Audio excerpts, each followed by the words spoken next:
दोस्तों, स्वागत है आपका आज की तेज एस्ट्रोलॉजी में। कृष्ण इज हैप्पीनेस, कृष्ण ही खुशी है, जैसे मैं हमेशा कहता हूँ। तो दोस्तों, हम लोग आज बात करेंगे मंगल महाराज की, मंगल ग्रह की जो है उनकी विशेष दृष्टियों की, कि उनका किस प्रकार से जो है आप यूज़ कर सकते हैं अच्छे से अच्छा, या किस प्रकार से आपको समझना चाहिए, वो क्या बताते हैं आपको। दोस्तों, वीडियो स्टार्ट करने से पहले चैनल को सब्सक्राइब कर दीजिए, लाइक करिए, कमेंट करिए, सपोर्ट करते रहिए। आपका अति आभार है। नोटिफिकेशन बेल अवश्य पुश कर दीजिएगा, डबल रिक्वेस्ट है, नोटिफिकेशन बेल अवश्य पुश कर दीजिएगा ताकि मेरे द्वारा पोस्ट किए गए वीडियोज़ आपको टाइम टू टाइम मिलते रहें। किसी भी प्रकार की आपको कंसल्टेशंस लेनी हो, कोई क्वेरीज हो, कोई एडवाइसेस हो किसी भी चीज़ की, कोई मैरिज से संबंधित, संतान से संबंधित कोई भी डाउट्स हो, अवश्य आप मुझे कॉल कर लीजिए पर्सनल कंसल्टेशंस के लिए। Of course they are paid ones. तो आप मेरे नंबर वीडियो में फ्लैश होते रहते हैं, वीडियो के डिस्क्रिप्शन बॉक्स में नीचे दिए रहते हैं। ईमेल के द्वारा भी आप मुझे संपर्क कर सकते हैं। जिनको ज्योतिष विद्या पढ़नी हो आसान से, सरल तरीके से, स्पिरिचुअलिटी से, अवश्य मुझे आप संपर्क कर सकते हैं इन्हीं नंबरों पे या ईमेल के थ्रू। कोर्स के बारे में जानने के लिए, उसकी अवधि और फीस के बारे में जानने के लिए। तो दोस्तों, हम लोग बात करते हैं कि मंगल की ये जो स्पेशल दृष्टिज हैं, उनको जो एस्पेक्ट्स मिलती हैं, एक चौथा एस्पेक्ट उनको मिलता है और एक 8वां एस्पेक्ट उनको मिलता है। और सब ग्रहों का देखिए, 7वीं दृष्टि से सब ग्रह सामने देखते ही देखते हैं। तो मंगल जहाँ पे भी पत्रिका में बैठे होंगे, वहाँ से चौथी स्थान को भी देखेंगे, 7वें स्थान को भी देखेंगे और 8वें स्थान को भी देखेंगे। चौथा स्थान क्यों? देखिए, चौथा स्थान अगर जो जैसे मैंने पढ़ा है या जैसे एक्सपीरियंस किया है, जो मेरा अल्प ज्ञान है, जो मैंने सीखा है आज तक, यही कह सकता हूँ कि एक तो वो धरती से जुड़ा हुआ है। जैसे काल पुरुष की कुंडली में चौथा घर जो है धरती भवन भूमि से जोड़ा जाता है, और मंगल जो है भूमि पुत्र कहे जाते हैं। तो उनके साथ जोड़ना जो है इनको तर्कसंगत जान पड़ता है कि उनकी चौथी दृष्टि होगी। तो दूसरी बात एक और इम्पॉर्टेंट है जो मैं बताना चाहता हूँ कि देखिए, ये घर जो है, जो चौथी दृष्टि है मंगल की, तो चौथा घर जो है काल पुरुष की कुंडली में प्रेम से जोड़ा जाता है, सुख से, शांति से, पीस ऑफ माइंड से जोड़ा जाता है, जो कि मंगल के साथ बहुत सुंदर तरीके से गणित भाग नहीं बैठता है इस पॉइंट का। लेकिन अगर आप देखेंगे अंदर से तो आपको मालूम पड़ेगा कि मंगल जो है एक फायरी प्लैनेट है, एक फायरी ग्रह है। तो उनको जो है कहीं ना कहीं से जो है उस प्रेम की बहुत ज़्यादा तलाश भी रहती है अंदर से। मंगल शायद एक ऐसा ग्रह है जो कि आप कहेंगे सामने से बहुत वॉरियर दिखता है, सामने से आप कह सकते हैं गो गेटर वाली उसकी इमेज है, लेकिन कहीं ना कहीं से एक थोड़ा सा प्रेज चाहते हैं, प्रेम चाहते हैं। आप देखेंगे मंगल वाले जो लोग होंगे, जो डोमिनेंट लोग होंगे, वो बहुत अच्छा काम करने वाले होंगे, उनको बहुत ज़्यादा एनर्जी होगी, बहुत डायनेमिक होंगे, लेकिन उनके अंदर वो एक प्रेम के लिए जो है अंदर से उनका एक कोना खाली होता है। प्रेम से आप उनको दे दीजिए, आप उनसे कोई भी काम ले लीजिए, सच्चा प्रेम दे दीजिए तो फिर कहना ही क्या। उसी से उनको मानसिक जो है संतोष प्राप्त होता है। ये मंगल के अंदर की बहुत एक गूढ़ बात मुझे लगी है। इसीलिए ये चौथी दृष्टि उनको जो है प्राप्त हुई है, क्योंकि कहीं ना कहीं से वो प्रोटेक्शन ढूंढते रहते हैं, उस चीज़ को प्रोटेक्ट करते हैं जहाँ पे वो चौथी दृष्टि अपनी डालते हैं, वहाँ से प्रेम पाना चाहते हैं, यूं कह लीजिए। और उन चीज़ों से रिलेटेड जहाँ पे वो अपनी दृष्टि डालते हैं। और इसीलिए चौथा घर एक उनके लिए मामत्व का घर है। वो खुद भी उसके प्रति जो है ममता रखते हैं, खुद भी उसके प्रति जो है प्रोटेक्ट करने की कोशिश करते हैं, वहाँ से भी वो वही चीज़ चाहते भी हैं। इसीलिए चौथी दृष्टि उनकी जो है इसलिए दी गई है। जहाँ पे भी बैठे होंगे तो वो अपनी ये वाली क्वालिटी बताएंगे। हाँ, एक बात मैं अवश्य आपको बता देना चाहता हूँ कि देखिए, मंगल की दृष्टियाँ तो चौथी, सातवीं और आठवीं हैं, लेकिन ये कहाँ पे बैठे हुए हैं ये भी बहुत ज़्यादा इम्पॉर्टेंट है, क्योंकि उससे भी बहुत ज़्यादा फर्क पड़ता है। किसी की कुंडली अगर मांगलिक है तो ये मान के चलिए कि जो दृष्टि का भेद है, जैसे मैं दृष्टि के बारे में आपको बता रहा हूँ कि उनकी जो चौथी दृष्टि है, जहाँ पे भी वो डालेंगे वहाँ पे वो एक तरीके से प्रेम करेंगे, उनको प्रोटेक्ट करेंगे, उनकी चीज़ों को, वो एक जो है उनके लिए सॉफ्ट स्पॉट होगा, या वहाँ से प्रेम भी चाहेंगे वो। तो कहने का अर्थ है, लेकिन अगर आप पत्रिका में मंगल किसी मांगलिक पोजीशन में बैठे हैं, खराब पोजीशन में बैठे हुए हैं, तो देखिए फिर वो चीज़ें थोड़ी सी बढ़ जाएंगी, और उसमें जो है मंगल का, जिसको कहते हैं थोड़ा क्रूर पक्ष उसके अंदर आ सकता है। वो आ जाएगा उस चीज़ को लेके, उससे लड़ाई झगड़ा उत्पन्न होने की भी बात फिर आ जाती है। लेकिन अंततः जब एक एज होती है, एक उम्र होती है, जब 32 साल का जो है कोई भी आदमी होता है, उस मंगल की एज की तरफ पहुंचता है, जब एक मैच्योर्ड एज हो जाती है, तब शायद उसका वो ज़्यादा इस चीज़ को रिफ्लेक्ट कर पाता है, ज़्यादा समझ पाता है इस चीज़ को कि उस घर के प्रति उसको जो है जहाँ पे अपनी वो चौथी दृष्टि डाल रहा है, उसके प्रति उसको थोड़ा सॉफ्ट होना है, वहाँ पे उसको थोड़ा सा प्रोटेक्टिव होना है, उसके ऊपर ज़्यादा ध्यान देना है। हाँ, एक्सपेक्टेशंस भी उसकी उस घर से रहती हैं, तो वो एक्सपेक्टेशंस भी अब समय के साथ, मैच्योरिटी के साथ बदलती हैं। एक और बात मैं आपको बताऊं कि चौथी दृष्टि में मैंने उनकी ये देखा है कि जो हर प्रकार का धर्म, अर्थ, काम, मोक्ष, ये उनकी ये चारों चीज़ें जो हैं उनकी मंगल की इस चौथी दृष्टि में रहते हैं। आप इसको कभी भी लगा के देख लीजिएगा, जहाँ पे भी मंगल बैठे होंगे उस घर से रिलेशन में ये चारों चीज़ें जो हैं उनको प्राप्त होती हुई नज़र आती हैं। या वो वहाँ से वो चीज़ें चाहते हैं जिसमें धर्म भी होगा, अर्थ भी होगा, काम भी होगा और मोक्ष भी होगा। तो चौथी दृष्टि उनको जो प्राप्त हुई है, जहाँ वो दृष्टि डाल रहे हैं अपने, जहाँ पे भी बैठे हुए हैं चौथी दृष्टि डाल रहे हैं, वहाँ पे उस चीज़ को वो प्रोटेक्ट कर पाएँ, उसका संरक्षण कर पाएँ, वहाँ से उनको प्रेम प्राप्त हो जाए, ये उनकी इच्छा होती है। उस घर से रिलेटेड जो है चारों चीज़ें, धर्म, अर्थ, काम, मोक्ष उनको मिलते रहें, उस चीज़ से चौथी दृष्टि उनकी शायद इस तरीके से इंगित करती है। जो उनकी सातवीं दृष्टि है मंगल महाराज की, देखिए वो सीधे सीधे एक तरीके की डोमिनेंस की है, सीधे सीधे वो अपना वर्चस्व वहाँ पे एक तरीके का दिखाना चाहते हैं, एक वहाँ पे अपनी सत्ता एक जमाना चाहते हैं। मंगल जहाँ भी डायरेक्ट देखते हैं, आर पार की जो बात होती है, तो ये चीज़ सामने आती है। उसी की वजह से कई प्रकार की प्रॉब्लम्स देखिए क्रिएट हो जाती हैं। यहाँ से ही उनकी जो सातवीं दृष्टि है, 7 प्रकार के दोष जो हैं उत्पन्न हो जाते हैं, जो प्रॉब्लम का कारण भी बनते हैं, कई प्रकार की परेशानियों का कारण भी बनते हैं। वो पहला चीज़ होती है मिथ्याचार, मतलब मिथ्या भाषण बोलना। अब जहाँ पे भी वो देख रहे हैं उसके संदर्भ में जो है गलत बोलना, मिथ्या बोलना, जो कल को लड़ाई झगड़े का कारण बन सकता है। बहुत ज़्यादा उस घर के प्रति दुस्साहसी हो जाना, जहाँ पे उनकी सातवीं दृष्टि जा रही है।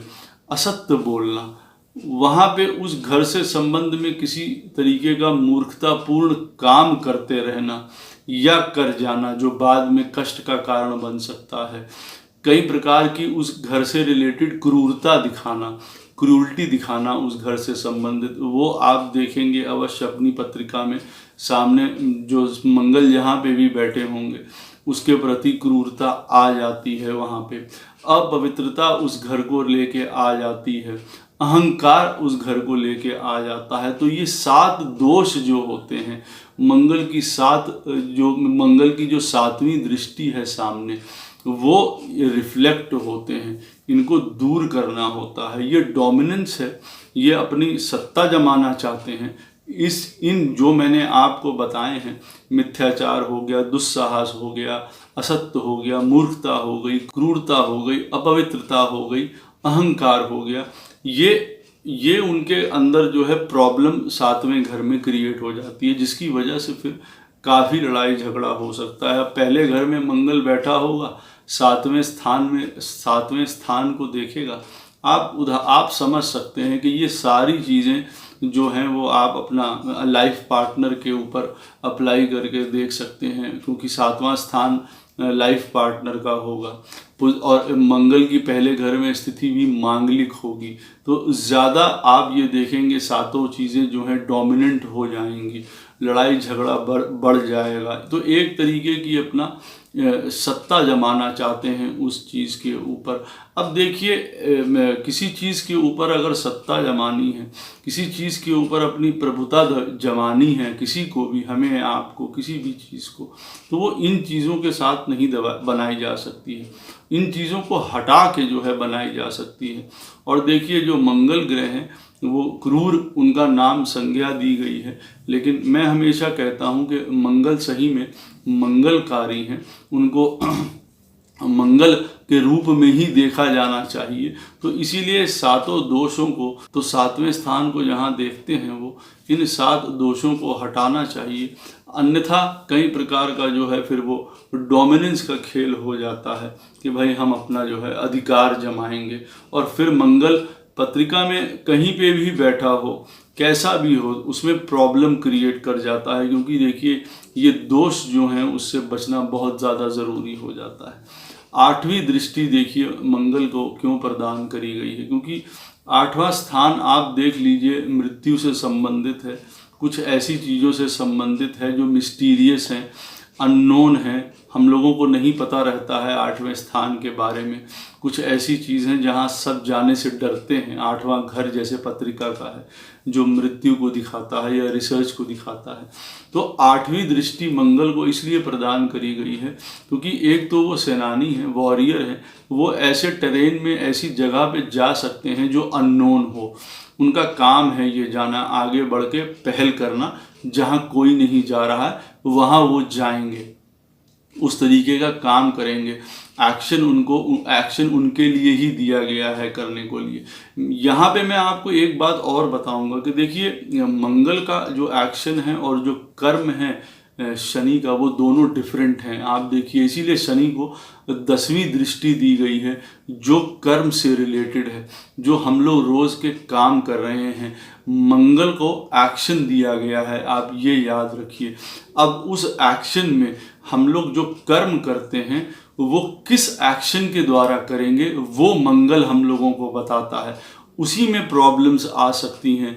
इसीलिए उसको 4थी दृष्टि दी गई है, जहाँ वो धर्म, अर्थ, काम, मोक्ष, इन चीज़ों को भी देखे, जो वो डोमिनेंस, अपनी सत्ता क्रिएट करना चाहते हैं उनको रोकें। 8वां स्थान, अब जो ये मिस्टीरियस है वहाँ जाना, लेकिन जाने के बाद वहाँ पे ऐसी जगह पे अननोन टेरिटरी में बहुत तोड़ फोड़ करना, उठापटक करना, परेशानी क्रिएट कर देना, एकदम से बहुत बड़ा ट्रांसफॉर्मेशन और भूचाल ले आना, ये कतई उचित नहीं रहता है। तो मंगल की 8वीं दृष्टि जो है कई प्रकार के अप्स एंड डाउन्स लेके आती है। जहाँ पे भी उनकी 8वीं दृष्टि पड़ रही होगी, जहाँ पे भी वो बैठे होंगे, देख रहे होंगे, तो बहुत बड़ी उथल पुथल उस 8वें स्थान पे अपने से, अगर 10वें स्थान पे देखिए जैसे बैठे हुए हैं और उदाहरण के तौर पे, और उनकी 8वीं दृष्टि जाएगी 5म स्थान पे, तो बच्चों के संबंध में, अपने क्रिएटिविटी के संबंध में, प्रेम, पैशन, इसके संबंध में बहुत बड़ा जो है कोई बदलाव और अप्स एंड डाउन से उनको निकलना पड़ेगा, बहुत ज़्यादा उठापटक होगी, जबकि वहाँ जानना भी चाहेंगे। ये भी पॉइंट वही आता है कि एक एज के साथ, एक मैच्योरिटी के साथ उनकी डिटर्मिनेशन रहती है, उस घर के प्रति आसक्ति रहती है 8वें स्थान की, जहाँ उनकी दृष्टि जा रही है। चाहे पहले वो वहाँ ना पहुँच पाएँ, लेकिन बाद में भी उसके प्रति उनकी डिटर्मिनेशन रहती है कि बाद में मैं उन चीज़ों की तरफ जाऊं जो मुझे जाननी है, ठीक करनी है, अपने जैसे बनानी है, मुझको अपने तरीके से, चाहे उसके लिए मुझे कुछ बदलाव करने पड़े, वो उस चीज़ को छोड़ते नहीं हैं। तो आठवीं दृष्टि मंगल को इसलिए प्रदान करी गई है। अब देखिए, आठवीं दृष्टि की अगर हम लोग बात करें तो फिर जैसे मैंने बताया है कि बहुत ज़्यादा अप्स एंड डाउन्स और ट्रांसफॉर्मेशन, और वहाँ एकदम से उठा पटक और कोई अननोन टेरिटरी जहाँ पे लोग जाने से डरेंगे, लेकिन मंगल महाराज वहाँ जाके बदलाव करना चाहेंगे। तो अब देखिए, उनकी आठवीं दृष्टि भी हम लोगों को ये चीज़ें बताती है जो कि उन चीज़ों को हमें टैकल करने की, उनकी आठवीं दृष्टि को टैकल करने में मदद करेगी, जो कि उल्टा होता है। एक तो होता है कि परदोष नहीं देखना। अब जो उनकी आठवें स्थान की, जो जहाँ पे वो बैठे हैं और जो अपने आठवें स्थान पे दृष्टि डाल रहे हैं, तो मोस्टली वहाँ पे वो परदोष देखने लगते हैं, जिसकी वजह से प्रॉब्लम क्रिएट होती है। तो वहाँ दया का भाव होना चाहिए उस घर की तरफ, वहाँ क्षमा का भाव होना चाहिए, वहाँ पे एकदम से अनायास ही कुछ नहीं कर देना है, जो कि अमूमन जो है मंगल महाराज वहाँ पे करते हुए देखे जाते हैं। उनके द्वारा जो है व्यक्ति फिर वो चीज़ कर देता है। अचानकता का भाव जुड़ जाता है उनकी आठवीं दृष्टि के साथ, मंगल का भाव जुड़ा होता है मंगल देव के साथ। तो वहाँ पे आठवें स्थान में जो भी बदलाव करने हैं वो मंगलकारी हों, ये आप लोगों को देखना चाहिए। ये आठवीं दृष्टि बताती है। उदारता का भाव रखना चाहिए उस आठवें स्थान के प्रति जहाँ मंगल देख रहे हैं। पवित्रता का भाव रखना चाहिए वहाँ पे, और एक अनासक्ति का भाव रखना चाहिए। उसमें बहुत ज़्यादा आसक्ति शो करके बहुत बड़ी प्रॉब्लम्स शो हो जाती हैं। तो ये 8 तरीके के जो दोष हैं, हम लोगों को उनसे दूर रहना पड़ता है जब हम लोग मंगल की जो आठवीं दृष्टि बताती है। नहीं तो बहुत बड़ी तोड़ फोड़, बहुत बड़ी परेशानियाँ, बहुत बड़े कष्टों से जातक या जातिका को निकलना पड़ता है। तो देखिए, जो आठवीं दृष्टि पड़ रही है मंगल की, जहाँ पे जो मैंने आपको बताया, वो कई प्रकार के फिर परदोष देखने लगते हैं और वहाँ बहुत ज़्यादा उठापटक होती है। उससे बचने के लिए यम नियम आपको फॉलो करने पड़ते हैं। आसन, प्राणायाम, ये चीज़ें फॉलो करनी पड़ती हैं। इंद्रियों को वश में अपने रखना पड़ता है। धारण करनी पड़ती है कोई चीज़, धारणा जिसको कहते हैं। ध्यान की ज़रूरत होती है उस घर के प्रति, समाधि की ज़रूरत होती है। तभी जो उनकी आठवीं दृष्टि है उसका आप सही तरीके से फ़ायदा उठा पाएंगे। नहीं तो ऊपर ही ऊपर डिस्ट्रक्शन की तरफ ही रह जाएंगे। जो अंदर का वो बात बता रहे हैं उस तरफ आप नहीं पहुंच पाएंगे, वहां तक आप नहीं जा पाएंगे। और देखिए, काल पुरुष की कुंडली में भी जो अष्टम स्थान है, स्कॉर्पियो साइन है, वो मंगल को ही दिया गया है। तो इसीलिए उनकी जो आठवीं दृष्टि है वो काफ़ी जो है कष्टकारी हो सकती है। कहाँ बैठे हुए हैं, किस राशि में बैठे हुए हैं, कौन सा लगन है, ये चीज़ें ये उनकी दृष्टि में और ऊपर नीचे कर देगा। तो ये देखना ज़रूरी हो जाता है। आशा करता हूँ आपको जो ये मंगल की दृष्टि के बारे में मैंने बताया है, और जहाँ आपको सचेत भी रहना है जिन चीज़ों से, उसका आप भरपूर लाभ उठाएंगे। और कोई भी क्वेश्चन हो इस वीडियो से संबंधित, अवश्य आप मुझसे पूछ सकते हैं। मैं उत्तर देने की कोशिश अवश्य करूँगा। जय श्री कृष्ण।